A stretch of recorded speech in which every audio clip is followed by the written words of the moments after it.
Thank you for making this post, because I forgot it out of the book. The reason you're having a hard time finding information on it is because it's commonly known as pepperweed.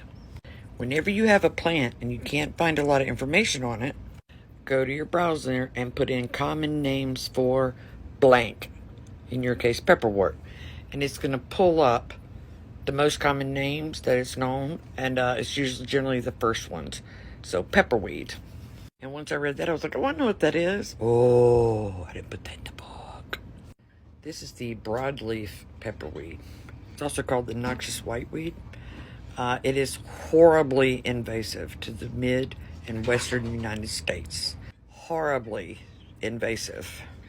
So if you come across this, you can jerk the whole plant up, roots and all. You don't have to be careful at all. This is what that species looks like as a baby. But generally, this is what it's going to look like when you find it out in the wild. This is the pepperweed that is native to this area, and us on the east side of the United States will recognize this because we mow it all the time. So this is what it looks like in a weedy area. Here's another good shot of it. This is what it looks like in the spring when you haven't started cutting your grass yet. This is what it looks like when it grows somewhere that it's not mowed. That's a fence post behind it, so it's maybe 2 feet tall. These are leaves, not flowers, and they'll be pink temporarily, and then they turn to green. This is what it looks like when it's a baby. This is just a close-up, so you can see all little tiny leaves. But then there's a third kind, the field pepperweed. It looks like this is a baby.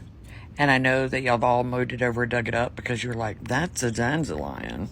In shitty soil, it looks like this. In really good dirt, it has this more sagey green color. But this is usually how it grows, alone. No matter what species it is, they all have the same correlations. And that's for purification and healing. I've also heard that it's used in such magic. I've never used it in there. I personally usually use it in healing spells, but anyone who sees this, please write in the comments what you were taught that this was used for.